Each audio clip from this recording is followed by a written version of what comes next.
Some people carry the name of one character where they don't play for the rest of their life. The Gen Zs are very people here. Why are they not following? There's some things that you think that will appeal to them or try, they're just like watching it. And there's some stupid things that you just feel like this one is not correct, and they will just like, wow, damn. It is crazy that despite all of these things that we face, we are working on set, light will go back, you know, this and this, or like every area boy will come back, fuck over camera, I'm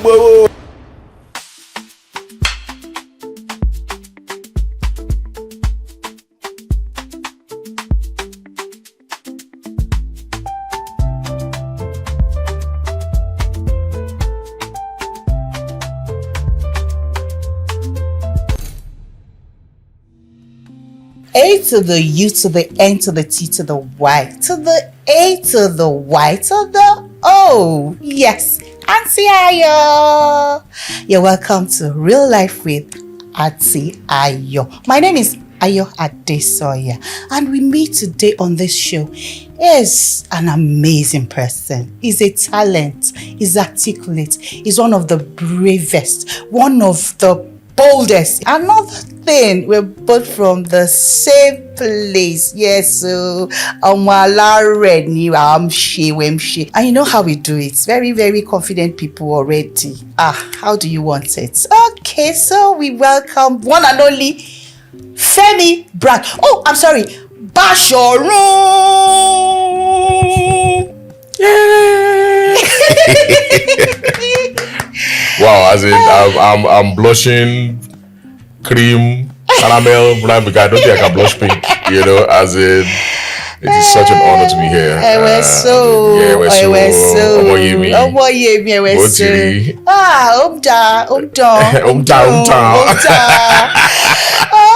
It's good to be here. Thank you.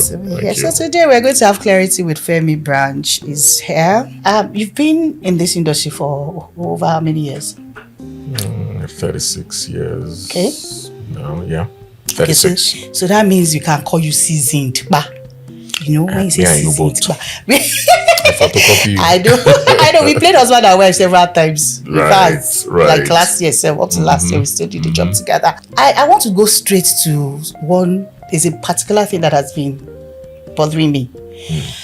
What is it about the industry now? What is really going on? What are we're experiencing? I don't want to say drought, okay, but I can still call it drought. But there's a dryness somehow in the industry. And what do you think is responsible for this? Please, can you just tell me? It's manifold. It's multi-layered. It's not just one thing. We can itemize it. Okay. Break it down. Like, okay, fine. You mentioned a drought. Of course, there is a drought in terms of ethics, in terms of discipline, in terms of if we look at marketing, you understand, marketing channels and all that. Of course, we all know what happened recently with Netflix and all of that. And you see, the thing is, it's not the first time this is happening. I mean, we go through these different phases in Nollywood, maybe every decade or shorter or longer. You understand? Yeah, I mean, the time it was like, okay, fine. Yeah, the cinema was thriving at one time, then it just went. Then now had the home video. Then it went when they do what and all that fell apart. Then the cinema came back. Then the streaming platforms came. Then now crashed. Now we're YouTube and all that. You know, so it's not a new thing that, you know, one distributor failed or collapsed and another one evolves. So it's always happening. You know, it's just that this particular one hit really hard because I mean it brought about a lot of change and transformation in the industry. There was better quality of productions. There was I mean, artists were getting better pay. You know, yeah, it wasn't across board really, but at least, you know, a certain class of actors, you know, and it was beginning to spread, you know. Unfortunately, like we are always prone to do, you know, this stupid bandwagon effect thing when somebody does something where everybody wants to like boom in it and all that. And then we had some cases of some aggregators who are now bringing in very substandard jobs onto a particular platform. And that literally killed the credibility of our works on that particular platform. You know, they want to take existing works from another channel. Works that they had already shown. And they just packed all these old jobs, and also just because he also aggregates for that one. I don't want to mention names, and he did that, and that just killed it. And he killed the hopes and aspirations and dreams of millions of people. That singular act, entity. You understand? Whose name I want to name him. So let me not. You understand? Yes. So that's been there said. Then you also have the issue of people that collected funds, for project of a particular size, and they and end up doing something substandard, and it's a lot. In short, we shall killed it. We did ourselves by ourselves. Then of course the fact that the streaming platform, we're not doing well. That's what they claim, that we're not really doing so much to promote the platform. And everything. So the platform wasn't making as much as they projected from the world. So it was a lot. The long and short is we shall lost that. But like I said, it's not the first time that is happening to us. Who will survive. Thank God YouTube is now, and it has helped to increase the quality of jobs now going to YouTube. And before, YouTube jobs were like 5-7 million naira jobs and everything that they beg you. It's just like they will put 30 scenes in a day just so that they don't keep you. Your Adesanya can't afford that to keep her for 2 days, so they will pack it and use blood of 1 week in one day. Just you understand? But now it's much better. Now you're having, bigger budget jobs going to YouTube and everything, better pay and all that. So we're always evolving. So that we will always survive. The one I think we really need to address is the fact that there's always been an influx. You understand? We've been battling with that for years and everything, but it's now really bad that because the way we were trained. You understand? You know what I'm talking about. The respect was a very, very key factor, right from the theatrical training that we had as thespians and everything. You understand hierarchy in terms of production and everything. You understand that your performance space is sacred. You understand, that this person is like a god, the director is like a god, or this is like, your seniority in terms of the actors and everything. That was how we were trained. Even when we came into film and everything, the same was the case. But then, when people don't go through a certain process or when they don't acquire knowledge in a certain place, because there's a place of theoretical knowledge, there's a place of practical knowledge, then there's this place of experiential knowledge. Now the practical and the experiential sometimes go hand in hand, but sometimes you have to get them separately, but most of these people do not have that and do not even see the need for that. So that is why we find ourselves in a lurch where we are right now, where there is no regard for experience, no regard for somebody just feels like, okay, once I can just get money from somewhere to produce, I become a producer and I become a day, so I'm not gonna, so I don't be like, okay, I don't have to go through this, I don't have to go to training, I don't have to go to school to go and learn it. Once I can just get money and produce and make myself the lead actor or the lead actress, I'm on my way to stardom. Okay. And it works for them. You understand? But unfortunately, it is not creating qualitative performers or actors or artists, because they feel that they didn't go through anybody, they didn't have to rely on anybody to get to where they are. And I'm not saying that you must, but there's a part it plays in your development as an artist or as a performer for you to go through a certain process. And if you don't go through that, trust me, there can never be like true wholesomeness in whoever you present yourself to be in the future. Oh my goodness, I don't know, it's as if I went to school.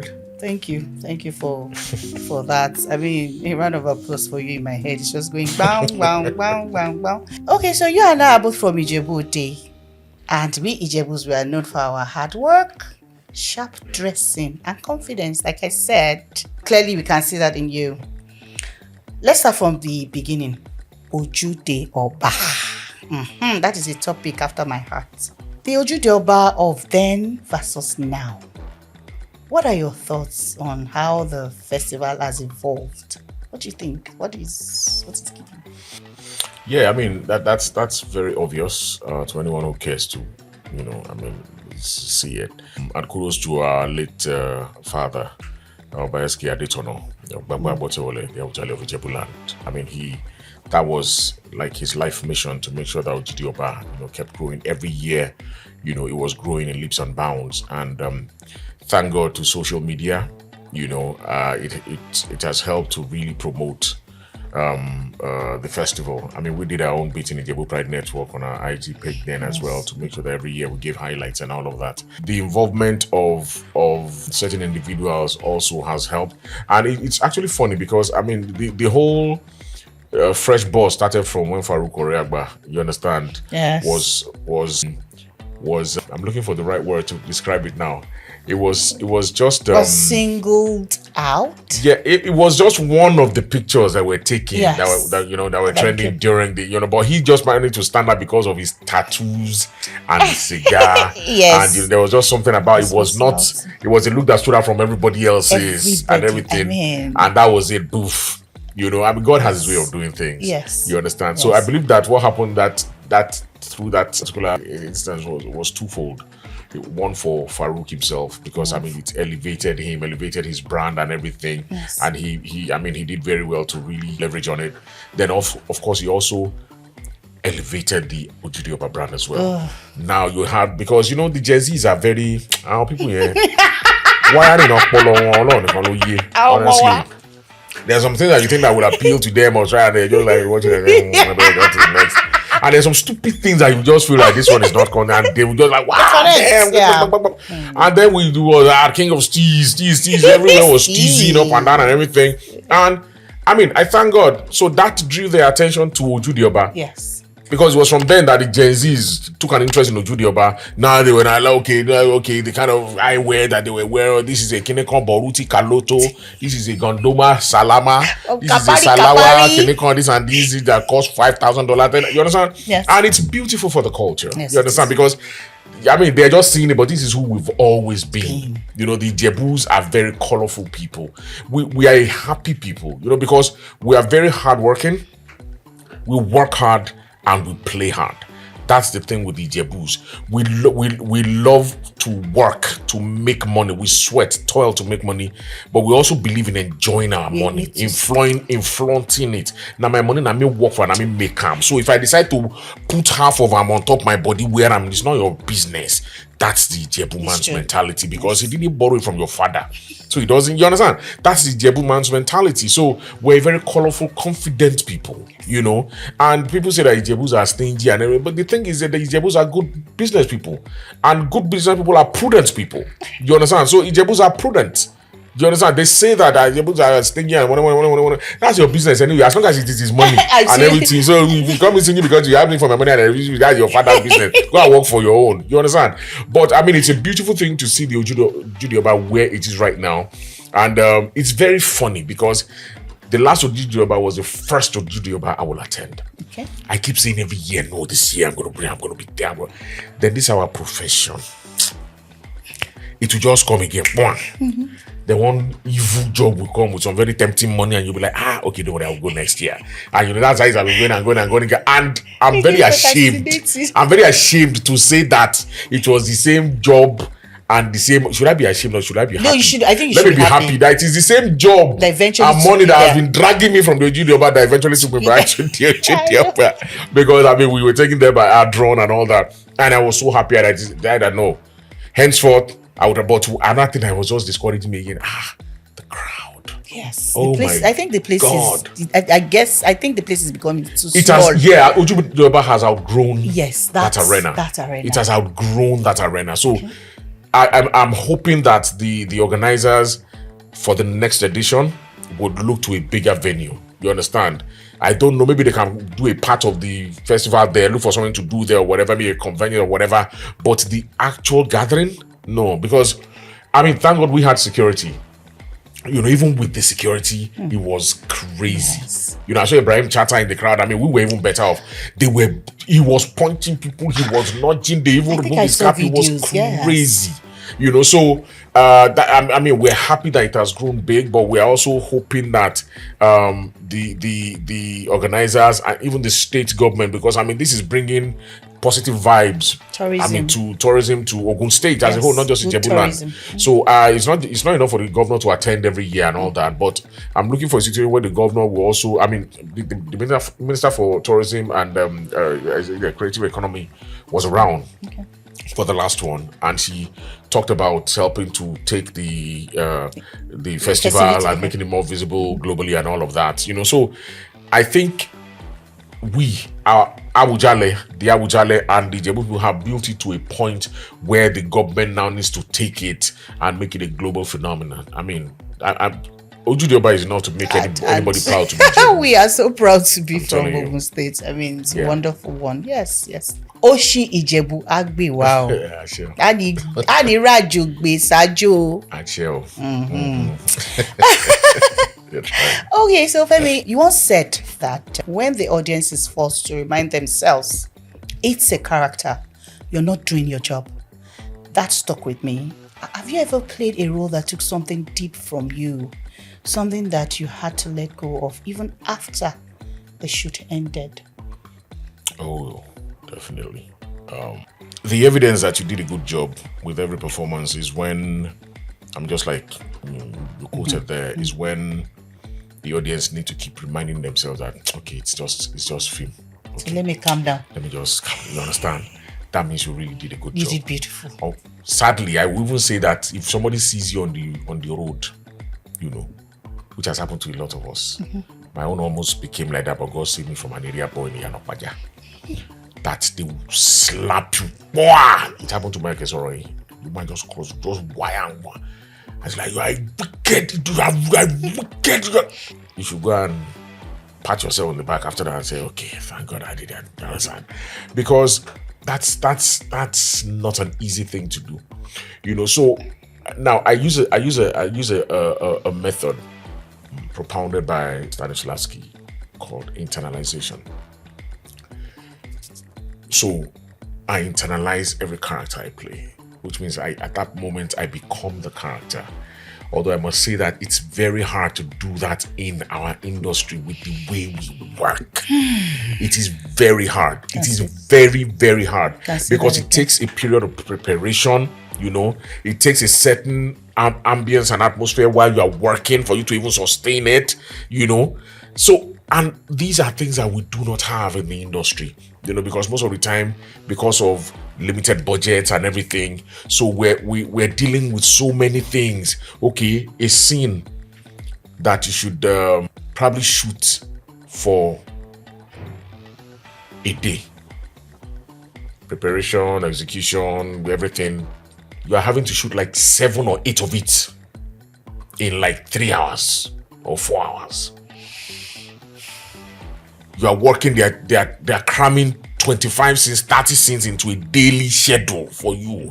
How do you make anything meaningful of that? Really? So we've gone to a place where we're just mass producing, we're just churning, just recycling everything. So there's really no time for you to bring about a freshness to every character, for you to exhibit creativity, for you to explore, for you to dig in, look for, okay, this one, I've done this a couple of times, like okay, let me try, and you understand? It is crazy. So if you still see actors that still manage to do that, trust me, they are the ones that have mastered their craft. And when you do that to a certain extent, you get to a level that there are some characters, anyway, it's not every character that hits you like that, but there are some characters that you get to play in the course of your career that draws more from you than every other one. I would say that I have been blessed to experience that a few times. So can you give me an example of that? I know the number one, but I will not say it. Can you imagine? You can only say the recent one. That's the one that you're going to see. I know, because I mean. So, okay, so that's obviously the one that everybody is expecting to say, which is Bashoroga. So, you understand? So, the beautiful thing with that project is that those are the kind of projects that you pray to get every once in a while. Yes. Because apart from the fact, it's not about how much you are paid, it's not about even, it's the fact that at least, once again, you get to actually walk like a true artist, to experience the period of preparation of all of that, delivery, and you work with somebody or with people that actually help you to get that process. Because Bonali Austin Peters, I mean, she's an amazing director. we went for rehearsals at Terra Culture before, you understand? I mean, weeks before we started principal photography. You know, there are key scenes there. In fact, the scenes that people love the most, that people praise the most in the film, one of which were two scenes that people actually commented a lot about, was the scene where I was crippled, and then I had to like wiggle like a snake on the ground, and then the other scene where I lost my son, and that rant, that, you know, that meltdown. Those are two of the scenes that people really, but we rehearsed those scenes. We rehearsed them at Terra Culture. All that crawling that you see me do, as in we did that. I did that on the stage of Terra Culture. We rehearsed it, you know, and all of that. So and because I'm a thespian, you know, I'm a stage actor and everything. So I was happy. It was like a blessing for me to be able to like prepare for film on stage. Okay, oh, I get it. Excitement. Do you understand? Excitement. So that really helped. You understand? It's like having home advantage. You understand, to do this. So it was a beautiful experience, and that was one character that, even as I won't come out for it, they no agree me come out on time. I had to jar myself and everything, you know. Yes. But I mean, it's such a blessing, really. It's such a blessing when an actor gets an opportunity to prepare well, because I mean, we have amazing actors in this part of the world. Amazing. We have some of the best actors in the world from Nigeria. And I'm not saying that because I'm one of them. I mean, it's a fact. And the reason I say it is that I have worked with people from other countries, directors, actors from I've worked in different countries across the world. And when I see the way they work, I'm like, what are you doing? You understand? As in, you know, the ease, but then I understand that this is how it is supposed to be. See, God deliver also. So with the way we work there, we still create such good jobs. I mean, every once in a while we have good jobs, and when we are there, they always commend Nigerian actors. Like, man, you guys are so good. I'm like, remember, for me, you know where we are coming from. You don't know, you can't understand. Do you understand? Yes. So it is crazy that despite all of these things that we face, we are working on set, light will go back, getting all this and this, or like every area boy will come back, camera, you are dealing with all of that, you know. You are using somebody's house and they're like, please, people did not tell me it's only 4 hours. You told me. As in, we are dealing with so much. I know. But we still manage to do this well. It's a human's job that we're doing, really. And I say kudos to every Nollywood practitioner, not just the actors. In fact, the actors, I think the people behind the camera, Holy Ghost fire. As in, those guys, I celebrate them at every turn. Yes. You know, because it's still amazing. I mean, sometimes when we still get breaks now. Yes. If there are 15 scenes and you are in 5 in a day, you can see in between scenes, you are relaxing, they put you in a holding area, open AC on top of your head. Auntie Ayo, do you need something to? As I entered now, you know, was already asking, do you want anything? You want a drink? We have brandy, we have this, and we can go. I don't think they ask any of these guys, I don't know, whether there's brandy. I know, they are well taken care of. You people should do riot. No, they are well taken care of. You guys are well taken care of. No, I'm sure they are. You understand? But I mean, these guys are up before everybody else. They go to bed after everybody else has gone, just for a couple of hours. Sometimes when I hear some ridiculous call times, we finish shoot around 12, 1, 2 sometimes, and I'm hearing them giving like 6 a.m. call time or something like that. And you know the way they normally do it now? Yes. They say crew, 6 a.m. call time. Cast, maybe 7 or 8 or 9 or whatever. Now, cast can even vex and decide not to show up the 9 or 10. But they're not born crew not to show up for. Do you understand that kind of thing? So it's crazy. So when such people now get an opportunity to work in other climes where things are more professionally done, where the due process of production is observed and everything, they will excel. Yes, obviously. They will excel. I mean, they will stand out. Obviously. I'm not saying it's an ideal situation, but it is what it is. You know? So, that is the role that I can mention. And I say that it is not easy sometimes to come out of it. And the more an audience falls in love with it, the harder it is for you to outgrow that role. Some people carry the name of one character, but they don't play for the rest of their life. Yes. You took a long break from the industry after your accident in 2011. What really happened? Okay. We're filming. We're filming. Well, I was filming. It was my project. Okay. So it was I wouldn't say an experimental project. It was a unique project. It was a one-man job, one-man film, just one man and one dog. Wow.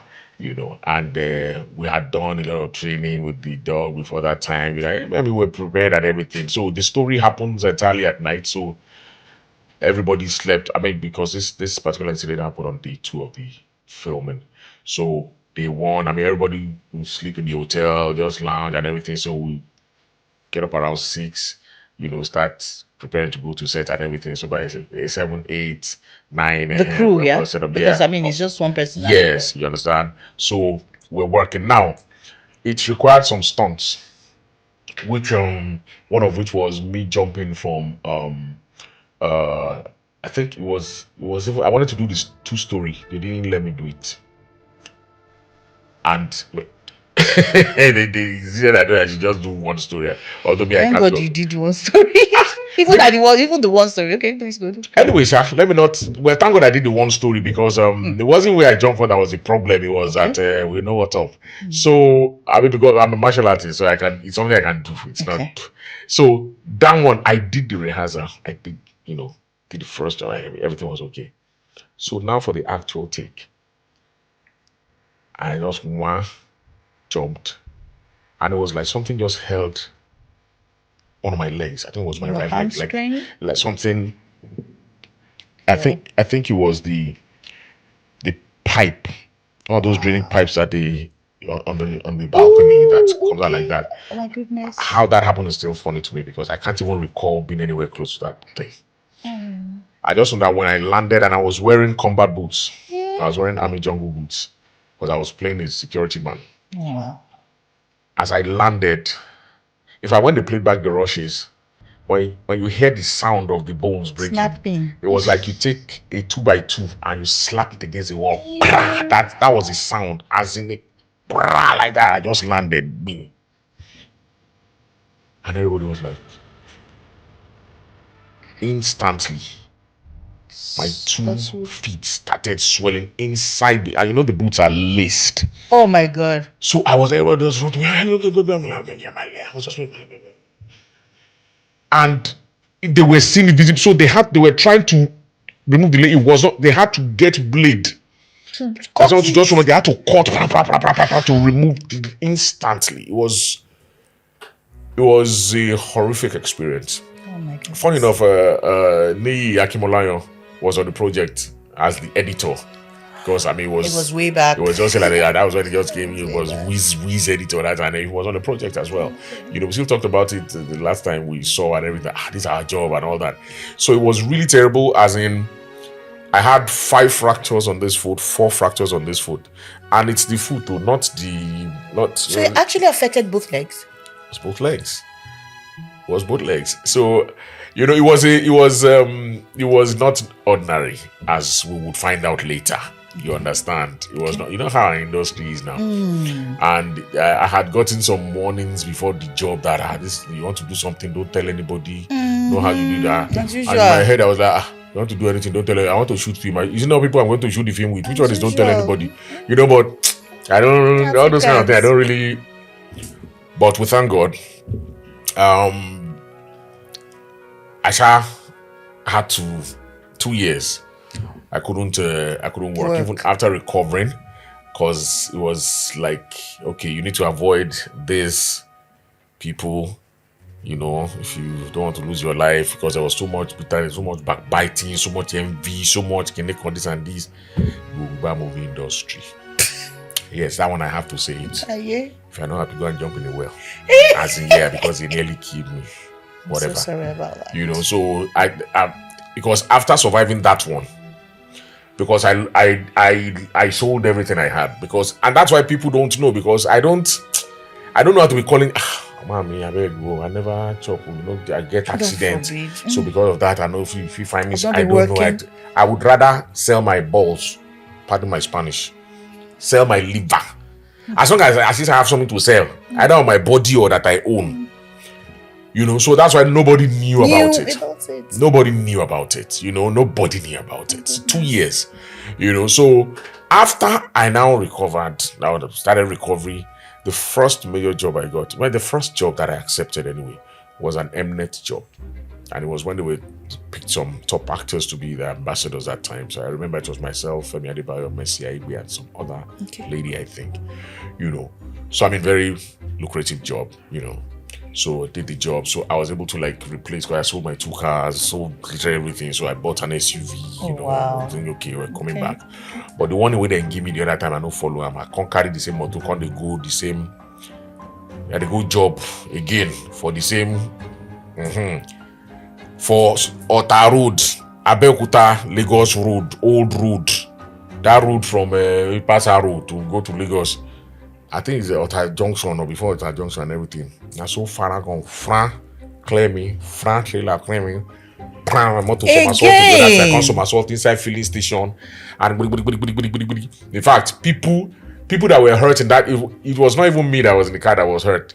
It was people that thought that car was going to hit the first fuel pump. People had the car that came from Lagos side and broadsided me. The woman sitting in front was drenched in blood.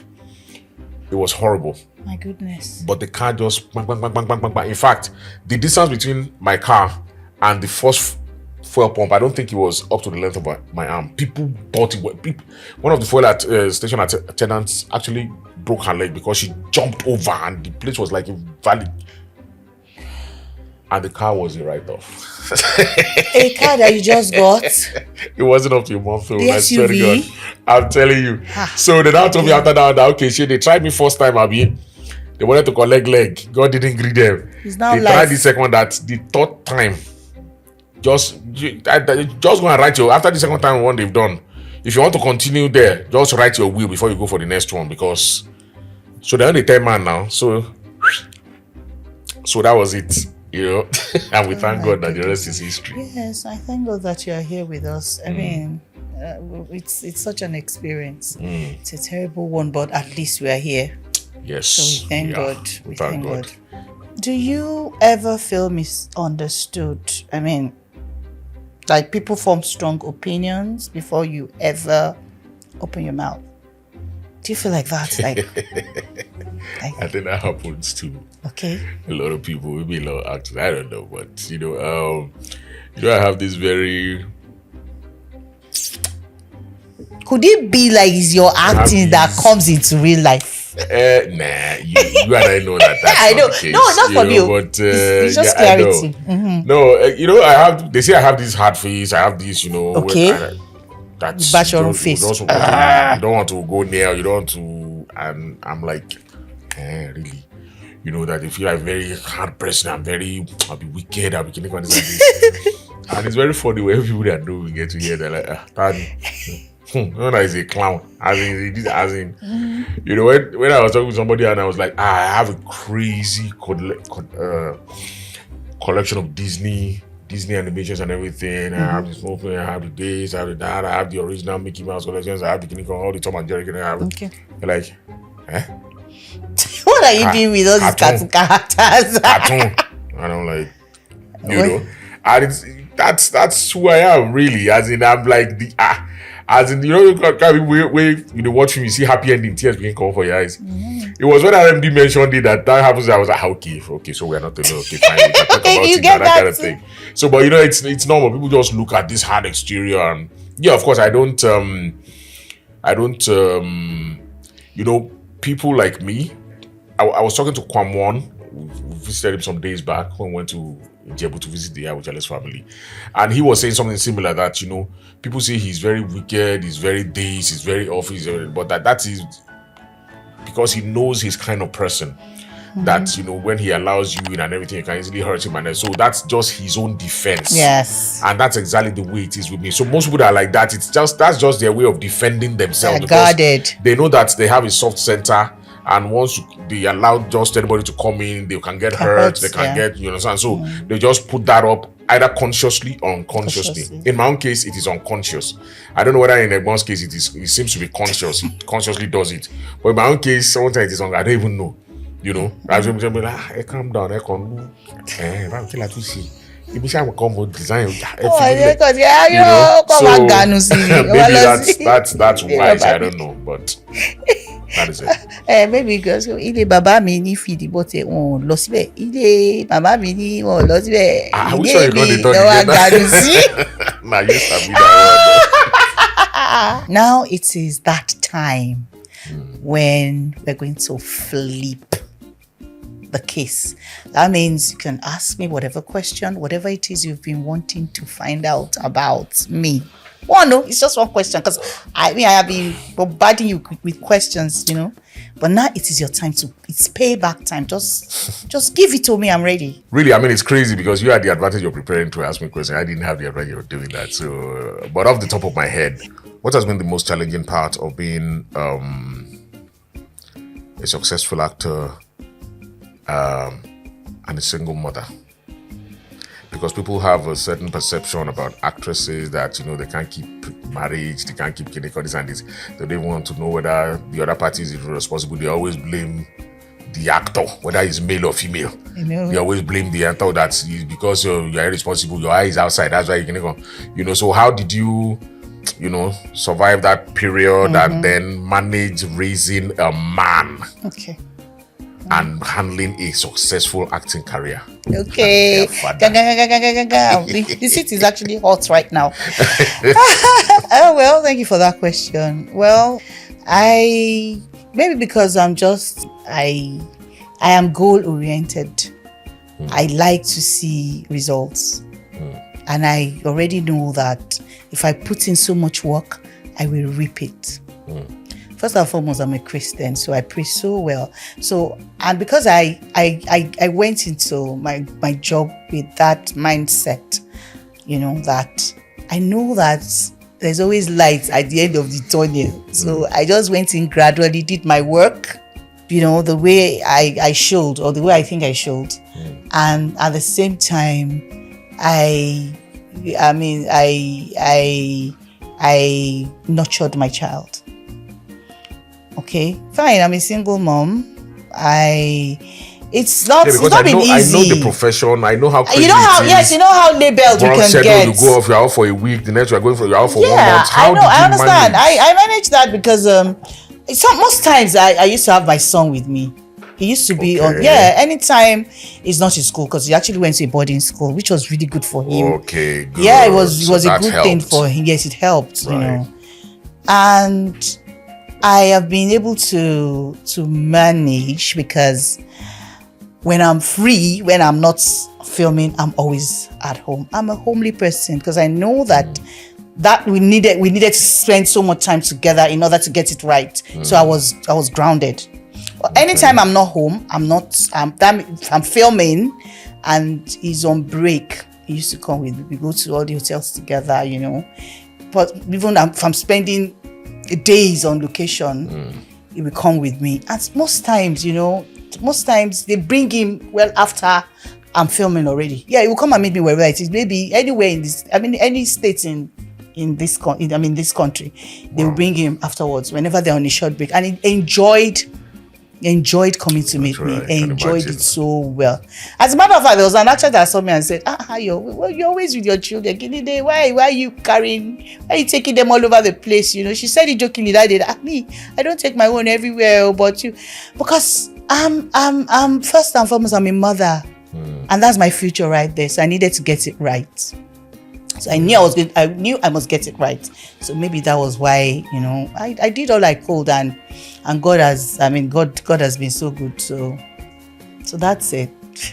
Okay, you skirted around it a bit. Around. But I won't. But honestly, I mean, you've done well, and I personally have to commend you. Thank you. I really, really, because we're the same profession. I know the challenges I face as a father and as a husband. I know. So for a woman who is now a single mother, it's not easy. Kudos to you. Thank you very much. Thank you.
reciprocated. I'm coming there. Okay, I'm coming sorry. there. You understand? Now, it's because I need something from you. That is why I want to relate with you. If it's for business, because maybe I want us to do the one thing. So it can be any which way. Okay. One person will always have to initiate it. At least the man they told woman before woman say go say okay, be like say I like I get this thing, whatever. Then teach you a hand. But one person will initiate it. One person will have a need and will approach the person he feels or she feels can satisfy that need, and talk to the person. And if the person feels like or feels disposed to meeting that need or connect, she will agree, but will ask for something else in return. So it's always about an exchange. It is relation to relate. We relate. It's a two-way thing. That's why we're always talking about communication. It's a two-way thing. So if it is not beneficial to you, you have no business being there. And I say I'm friends with him. It might sound funny that, so the reason you're friends with him is because of what? Yes. Why don't you ask me what it is I want first? Because we always think it is something material, whereas it's not. Like I won't be with somebody because I just need companionship. Maybe I just say that this person is a good listener, and I like to talk, and I feel because of that we connect, and because of that I love spending time with the person and everything, because I'm getting something. I need a listening ear. And this person has it with no effort. So we will naturally gravitate towards each other. You understand? Okay, I need security. That might be physical security, that might be spiritual security, that might be financial security, and this person can provide it. As long as the person is willing to provide it, and it is also the person's right to ask for an exchange. So the person can say, okay, and most of these things are not usually verbalized. You understand? So, like, okay, girls see man, you see say get money and everything. They see fine boy cruising, maybe you carry Bentley enter and everything. You understand? Before you actually they go shake waist and do that. He see go. So there is an exchange. I'm giving something, you are giving something. That's the balance. But I had to come way down in the dirt to really break it down. That's like the extreme. But basically, now what I'm saying is that if you are in a relationship, it must be beneficial to you, starting from your mental health, beneficial to your state of mind, to your spirit, to your soul, to your body, to your everything. You must be at peace there. You must be happy. Why would I want to be married to somebody that I'm not happy with? So I mean, see, I tell you that this kind of thing. I'm speaking partly out of experience. You understand? I'm not happy. Anytime I'm coming, I'll be thinking I'm miserable. Or sometimes I even avoid going home because did they use super glue to gum my bum to that place? Do you understand what I'm saying? Yeah. So you have because let me tell you something. I'm saying it might sound a very extreme that you're saying you should see. That is when it has gone to this stage. Obviously, there's no solution. She's an abusive woman. Yes. I'm sure that's why she married him. She saw his stature. She knows that she will never marry somebody that has a stature because she will know that this one she might lose teeth or eye in the process. But it sounds wrong. It's true. I'm telling you, because some people are drawn to people that she's a bully. She's like the typical bully. They are drawn to people they feel are weaker than them. Yes. But sometimes they get surprised that the person that they feel is weak will just do one thing and you now find out that most bullies are cowards. You understand? So, but in this case, this is a no-win situation for him. Obviously. It is a no-win situation because he's already a man, she's a woman, so there's that societal thing there of you can't come out and even talk about it. Now, they don't want him where to put his name in this message. You understand? He cannot come out and talk about it. Even if he talks about it, he's going to be mocked, he's going to be ridiculed. And he's going to receive extra beating when he gets home that night. Yes, sure. Obviously. Even for the next 1 week. Obviously. One punch pass. You understand that kind of thing? So, walk, my brother. Because it's a no-win situation. You can't win it. Walk. Or is it something you are gaining that you don't want to leave? Or that's why I'm saying maybe the story is not complete. Well. But if this is it as he has said it, because this kind of thing, by the time he's pushed to the extreme, and one day decide, because he's still a man, that tiger is still in there. Forget that he's not doing it. He's just consciously controlling. Even if she's physically stronger, but he is still a man. So don't allow yourself to